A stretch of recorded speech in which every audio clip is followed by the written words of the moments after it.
Hello po sa inyong lahat mga ka-crypto. Ako po si Pinoy Crypto Trader at sa video na ito ay atin pong pag-uusapan ang tungkol dito kay Hamster Combat, kung saan nga ba nakadepende ang magiging presyo nito. Ayan, saan nga ba nakadepende ang magiging presyo ni Hamster Combat, lalong-lalo na pagkatapos po ng kanyang listing sa mga iba't ibang mga crypto exchanges. Kaya yan po ang ating siyang pag-uusapan sa video na ito.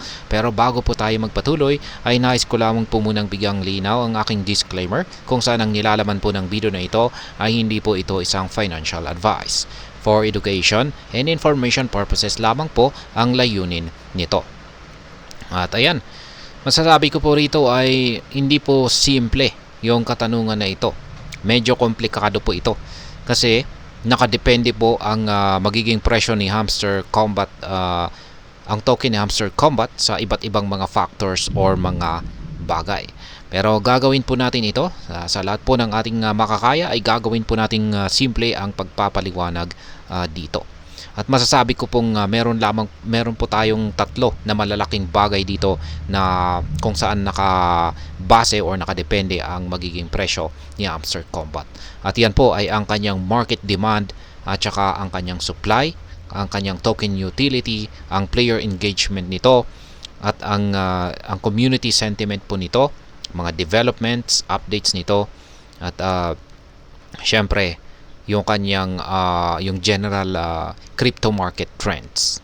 Kaya yan kung ano yung kalagayan ng buong cryptocurrency market natin ngayon. Kaya yan, umpisahan po natin sa market demand at saka supply. Yan, kung kapag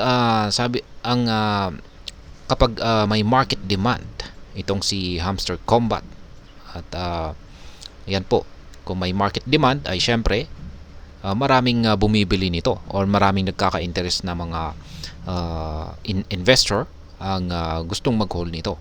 Kaya ang pinakamalaking factor na nakaka-apekto po sa presyo ni Hamster Combat ay ang kanyang market demand at ang kanyang supply. Kaya kung marami pong mga tao or investor ang gustong bumili ng Hamster Combat token ay mataas po ang posibilidad na tataas ang presyo nito.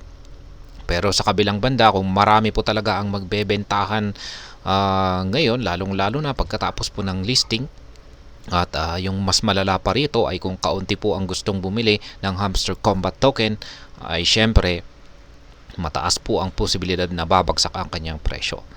Ang balanse ng demand at supply ay napakahalaga po nito para sa pagdetermina ng presyo, market price nitong si Hamster Combat. Kaya yan po ang dapat na yung market demand at supply, yan po ang dahilan kung bakit napakahalaga ito na ito ang ating siyang tututukan.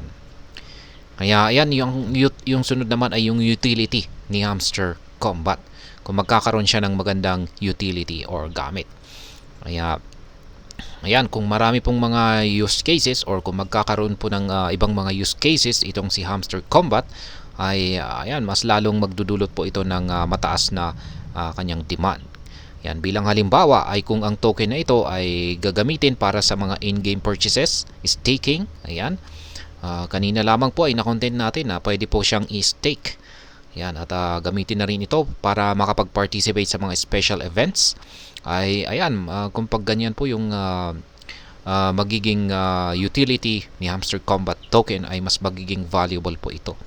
Kaya ang pag-develop po ng mga bagong features at functionalities ni Hamster Combat ay maaaring mag-boost po ito ng utility ng Hamster Combat token at mas mai-improve yung presyo nito.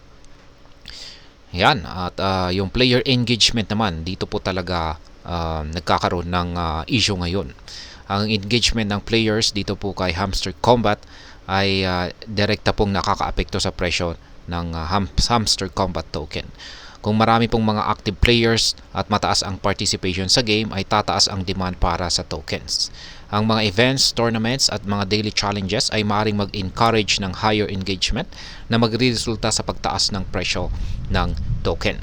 Kaya ayan, kung sa madaling salita ay kung mananatiling may mga players na maglalaro dito kay Hamster Combat ay ayan, posible pong patuloy lamang yung demand at tataas ang presyo nito. Kaya yan na rin po, bantayan na rin natin yung player count.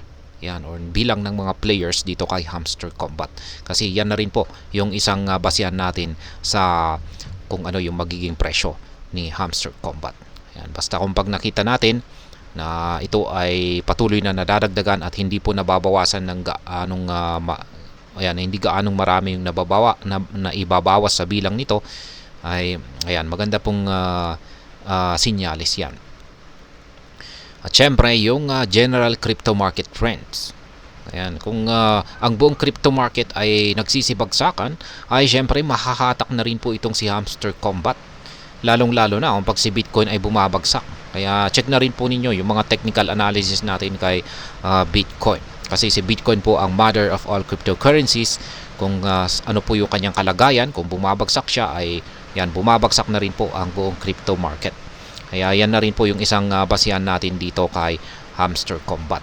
Kaya maski meron po siyang maraming mga updates, yan, maski maganda po yung mga ibang mga yung market condition nito, pero pag ang general crypto market trends ay bumabagsak, ayan, lalong-lalo na si Bitcoin, kung mababagsak ay mahahatak po ang presyo ni Hamster Combat. At syempre, meron po tayong community sentiment dito. Ayan, ay isa na rin po itong mahalagang indicator sa kung ano ang kung saan ay nakadepende ang presyo ni Hamster Combat. Kaya kung positive po talaga ang feedback at maraming mga supporters, yan, patuloy na maraming supporters itong si Hamster Combat, ay maaari pong tumaas ang kanyang presyo. Kaya ang active na community na nagpro-promote ng trust at confidence dito po kay Hamster Combat ay madalas po na nagre-resulta yan sa pagtaas ng demand at presyo ng token. Kaya i-compare po natin kay Shiba Inu. Yan, si Shiba Inu ay meron po siyang malakas na community. Kung hindi po dahil sa mga community nito na todo suporta kay Shiba Inu, ay hindi po aangat or hindi po lalago itong si Shiba Inu. Kaya ayan, nakasalalay na rin po or nakadepende na rin po sa community ni Hamster Combat yung kanyang magiging presyo sa hinaharap. At syempre, hindi na rin po maaalis dyan yung mga development updates at saka roadmap nitong si Hamster Combat. Kaya syempre, kumbaga yung mga developers ni Hamster Combat ay biglang tumigil sa pagdi-develop ng game nito at wala na silang bagong plano, ay syempre babagsak at babagsak ang presyo ng Hamster Combat token. Pero ayan, kanina ay meron po tayong update kanina na naglabas po sila ng panibagong roadmap po nila. At mache-check po natin sa kanilang official website yan, yung kanilang bagong roadmap. Kaya check na lamang po ninyo. At syempre, nandyan na rin yung mga technical analysis natin dyan mula po sa mga technical expert. Yan, check na rin po natin yung kanilang mga analysis. At ayan, sa kabuuan ay ang masasabi ko po rito ay ang presyo ni Hamster Combat ay nakadepende po ito sa iba't ibang mga bagay tulad ng market demand at supply, utility nito, mga player engagement, ang kabuuang kalagayan ng market condition, crypto market, yan, at ang community sentiment nito, at syempre ang technical analysis. Kaya mahalaga po na mag-research at mag-consult sa mga eksperto. At ayan, dapat po nating laging isaalang-alang yung mga personal financial goals natin at risk tolerance natin. At wag po nating kakalimutan na ang crypto market ay highly volatile po ito, kaya mahalagang maging informed at prepared sa anumang potential outcomes nito. Ayan, hanggang dito na lamang po tayo sa video na ito mga ka-crypto. Sana po ay inyong nagustuhan ang aking paliwanag sa video na ito. Kung inyo po itong nagustuhan ay pakiclick lamang po ang like button nito. Para naman po sa mga bago lamang dito, kayo po ay aking inaanyayahan para mag-subscribe. Pakiclick na rin po ang bell icon nito dahil ito po ang siya magsisilbing notification nito sa mga bagong videos na akin pong ina-upload sa aking YouTube channel na ito. Marami pong salamat sa panonood, ingat po tayo lagi at God bless po sa ating lahat.